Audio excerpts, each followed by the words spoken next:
ಇನ್ನು ಬಳ್ಳಾರಿ ಜೈಲಿಗೆ ದರ್ಶನ್ ರನ್ನ ಸ್ಥಳಾಂತರ ಮಾಡಬೇಕು ಅಂತ ಕೋರಿ ಸಲ್ಲಿಸಲಾಗಿದ್ದಂತ ಅರ್ಜಿ ಇದೆಯಲ್ಲ, ಅರ್ಜಿಯ ವಿಚಾರಣೆ ಸದ್ಯ 3:30ಕ್ಕೆ ಮುಂದೂಡಿಕೆ ಆಗಿದೆ. 57ನೇ ಸೆಷನ್ಸ್ ಕೋರ್ಟ್ ಇದಕ್ಕೆ ಸಂಬಂಧಪಟ್ಟ ಹಾಗಿನ ಅರ್ಜಿ ವಿಚಾರಣೆಯನ್ನ ಮುಂದೂಡಿಕೆ ಮಾಡಿದೆ. ವಿಷಯ ಅಂತ ಅಂದ್ರೆ ಈ ಹಿಂದೆ ಇವರೆಲ್ಲ ಅರೆಸ್ಟ್ ಆಗಿದ್ದಂತ ಸಂದರ್ಭದಲ್ಲಿ ಇಲ್ಲೆಲ್ಲ VVIP ಟ್ರೀಟ್ಮೆಂಟ್ ಅನ್ನ ಪಡೆದು ಅದಾದ ನಂತರದಲ್ಲಿ ಬಹಳ ಮುಜುಗರಕ್ಕೆ ಕಾರಣ ಆದರೂ ಸರ್ಕಾರಕ್ಕೂ ಕೂಡ ಅದೊಂದು ರೀತಿ ಮುಜುಗರದ ಸಂಗತಿ ಆಗಿತ್ತು. ಈಗಲೂ ಅದೇ ರೀತಿಯಾಗಿ ಅವರ ಸುರಕ್ಷತೆ ಆಮೇಲೆ ಇವರ ಸರಿಯಾದಂಥ ರೀತಿಯಾದಂಥ ಜೈಲಿನ ವಾಸ್ತವ್ಯವನ್ನು ನಾವು ಖಾತ್ರಿ ಮಾಡ್ಕೊಳ್ಬೇಕು ಅನ್ನುವಂಥ ಕಾರಣಕ್ಕಾಗಿ ಅವರು ಒಟ್ಟು 7 ಜನ ಅಲ್ವಾ, ಅದರಲ್ಲಿ ಇಬ್ಬರನ್ನು ಹೊರತುಪಡಿಸಿ ಇನ್ನುಳಿದಂಥ 5 ಜನರನ್ನ ಬೇರೆ ಬೇರೆ ಕಡೆ ಜೈಲಿಗೆ ಸ್ಥಳಾಂತರ ಮಾಡಬೇಕು ಅಂತ ಈಗ ಆಲ್ರೆಡಿ ಅರ್ಜಿಯನ್ನು ಸಲ್ಲಿಸಲಾಗಿದೆ. ಸೊ ಆ ಅರ್ಜಿಯ ವಿಚಾರಣೆ ಮುಂದೂಡಿಕೆ ಆಗಿದೆ. ಮತ್ತೊಂದು ಕಡೆ ಆರೋಪಿ ದರ್ಶನ್ ಅವರ ಸ್ಥಳಾಂತರ ಅರ್ಜಿ ವಿಚಾರಣೆ ಒಂದ್ ಕಡೆ ನಡೀತಾ ಇದ್ರೆ ಬೆಂಗಳೂರಿನ 57ನೇ ಸೆಷನ್ಸ್ ಕೋರ್ಟ್ನಲ್ಲಿ, ಮತ್ತೊಂದು ಕಡೆ ಬಳ್ಳಾರಿ ಜೈಲಿನಲ್ಲಿ ಕೆಲ ಬದಲಾವಣೆ ಮಾಡಿದ್ದಾರೆ ಸಿಬ್ಬಂದಿ. ಏನು, ಜೈಲಿನ ಮುಖ್ಯ ಗೇಟ್ಗೆ ಶೀಟ್ ಹಾಕಿಸಿ ಮುಚ್ಚಲಾಗಿದೆ. ಗೇಟ್ನ ಕಂಬಿಗಳ ಮಧ್ಯದಿಂದ ಕಾಣ್ತಾ ಇತ್ತು ಒಳಗೇನಾಗ್ತಾ ಇದೆ ಏನು ಎತ್ತ ಅಂತ. ಈಗ ಜೈಲಿನ ಕಾಂಪೌಂಡ್ಗಳ ಎತ್ತರ ಕೂಡ ಹೆಚ್ಚಿಸಲಾಗಿದೆ. 10 ಅಡಿ ಇದ್ದ ಗೋಡೆಯನ್ನ 20 ಅಡಿಗೆ ಎತ್ತರಿಸಲಾಗಿದೆ.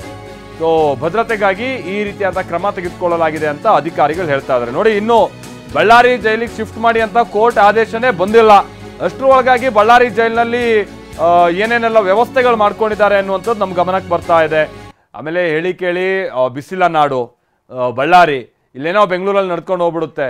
ಬಟ್ ಬಳ್ಳಾರಿಗೆ ಹೋದಂಥ ನಂತರದಲ್ಲಿ ಮತ್ತೊಂದು ರೀತಿಯ ಅಂತ ಚಿತ್ರಹಿಂಸೆ ಅದು ವಾಸ್ತವ್ಯಕ್ಕೆ ಅಂತಲೂ ಕೂಡ ಅದನ್ನು ವಿಶ್ಲೇಷಿಸ್ತಾರೆ. ಮತ್ತೆ ಫ್ಯಾನ್ಸ್ ಬರೋದು, ಒಳಗೆ ಏನಾಗ್ತಿದೆ ಅಂತ ನೋಡೋದು, ಕೂಗೋದು, ಇದೆಲ್ಲ ಆಗಬಾರ್ದು ಅನ್ನುವಂಥ ನಿಟ್ಟಿನಿಂದ ಅಲ್ಲೂ ಕೂಡ ವ್ಯವಸ್ಥೆ ಮಾಡ್ಕೊಳ್ತಾ ಇದ್ದಾರೆ. ವಿನಾಯಕ್ ನಮ್ಮ ಪ್ರತಿನಿಧಿ ಇದಕ್ಕೆ ಸಂಬಂಧಪಟ್ಟಂಗೆ ವರದಿ ಕೊಟ್ಟಿದ್ದಾರೆ, ಬನ್ನಿ ನೋಡ್ಕೊಂಬೋಣ. ರೇಣುಕಾಸ್ವಾಮಿ ಕೊಲೆ ಪ್ರಕರಣದಲ್ಲಿ ಆರೋಪಿ ನಟ ದರ್ಶನ್ ಬೆಂಗಳೂರಿನ ಪರಪ್ಪನ ಆಗ್ರಾ ಜೈಲಿಂದ ಬಳ್ಳಾರಿಯ ಸೆಂಟ್ರಲ್ ಜೈಲಿಗೆ ಶಿಫ್ಟ್ ಆಗ್ತಾರೆ ಅನ್ನೋ ಬಗ್ಗೆ ಈಗಾಗಲೇ ಕೋರ್ಟ್ನಲ್ಲಿ ಕೂಡ ವಾದ ವಿವಾದ ನಡೀತಾ ಇರುವಂಥದ್ದು. ನಾವೀಗ ಬಳ್ಳಾರಿಯ ಸೆಂಟ್ರಲ್ ಜೈಲ್ನ ಮುಂಭಾಗದಲ್ಲಿದ್ದೀವಿ. ಅಂದರೆ ಕಳೆದ ರೇಣುಕಾಸ್ವಾಮಿ ಕೊಲೆ ಪ್ರಕರಣಕ್ಕೆ ಸಂಬಂಧಪಟ್ಟಂತೆ ಪರಪ್ಪನ ಆಗ್ರಾದಲ್ಲಿ ಆತ ರಾಜ್ಯಾದ್ಯಂತ ಪಡೆದಿರ್ತಕ್ಕಂಥ ಆರೋಪದಡಿ ಬೆಂಗಳೂರಿನ ಪರಪ್ಪನ ಆಗ್ರಾ ಜೈಲಿಂದ ಬಳ್ಳಾರಿ ಸೆಂಟ್ರಲ್ ಜೈಲಿಗೆ ಶಿಫ್ಟ್ ಆಗಿದ್ರು.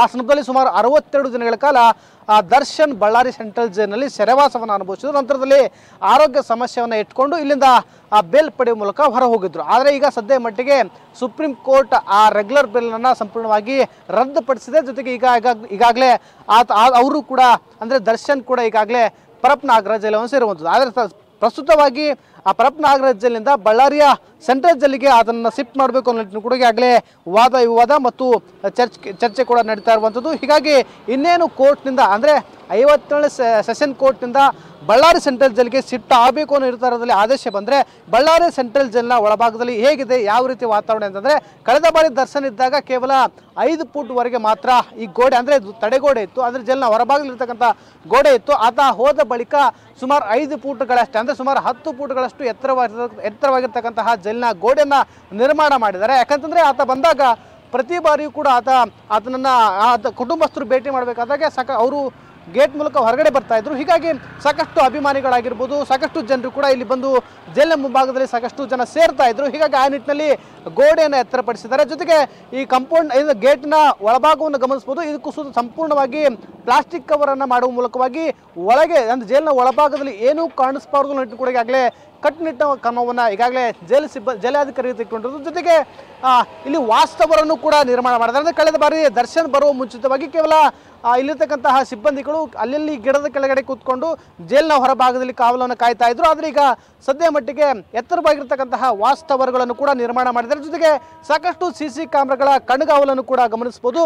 ಅಂದರೆ ಆತ ಬಂದು ಹೋದ ಬಳಿಕ ಇಲ್ಲಿರ್ತಕ್ಕಂತಹ ಬಳ್ಳಾರಿಯ ಸೆಂಟ್ರಲ್ ಜೈಲ್ ಸಾಕಷ್ಟು ಒಂದು ರೀತಿ ಮುಂಜಾಗ್ರತಾ ಕ್ರಮವಾಗಿ ಕೈದಿಗಳ ರಕ್ಷಣೆ ಜೊತೆಗೆ ಇಲ್ಲಿರ್ತಕ್ಕಂಥ ಒಳಗಡೆ ಇರತಕ್ಕಂಥ ಆಕ್ಟಿವಿಟಿ ಹೊರಗಡೆ ಕಾಣಬಾರ್ದು ಅನ್ನೋ ಇಟ್ಕೊಡೋ ನಿಟ್ಟಿನಲ್ಲಿ ಸಾಕಷ್ಟು ಬಿಗಿ ಭದ್ರತೆಯನ್ನು ಈಗಾಗಲೇ ಇಲ್ಲಿರ್ತಕ್ಕಂಥ ಜೈಲಾಧಿಕಾರಿಗಳು ತೆಗೆದುಕೊಂಡಿರುವಂಥದ್ದು. ಹೀಗಾಗಿ ಕಳೆದ ಬಾರಿ ದರ್ಶನ್ ಬಳ್ಳಾರಿ ಸೆಂಟ್ರಲ್ ಜೈಲಿಗೆ ಬಂದಾಗ ಇಲ್ಲಿ VIP ಅಂದರೆ ಹೈ ಸೆಕ್ಯೂರಿಟಿ ಸೆಲ್ನಲ್ಲಿ ಇದ್ದರು. ಈಗ ನಂತರದಲ್ಲಿ ಏನಾದರೂ ಸೆಷನ್ ಕೋರ್ಟ್ನಿಂದ 57ನೇ ಸೆಷನ್ ಕೋರ್ಟ್ನಿಂದ ಬಳ್ಳಾರಿ ಸೆಂಟ್ರಲ್ ಜೈಲಿಗೆ ದರ್ಶನ್ ಶಿಫ್ಟ್ ಆದರೆ ಮತ್ತೆ ತಿರ್ಗಾ ಆತನನ್ನು ಹೈ ಸೆಕ್ಯೂರಿಟಿ ಸೆಲ್ನಲ್ಲಿ ಹಾಕ್ತಾರೆ ಅನ್ನೋ ಕೂಡ ಸಾಕಷ್ಟು ಚರ್ಚೆಗಳಾಗಿರುವಂಥದ್ದು. ಕ್ಯಾಮ್ರಾ ಪರ್ಸನ್ ಮಾತನ ಜೊತೆ ವಿನಾಯಕ ಬಡಿಗೇರ್, TV9 ಬಳ್ಳಾರಿ.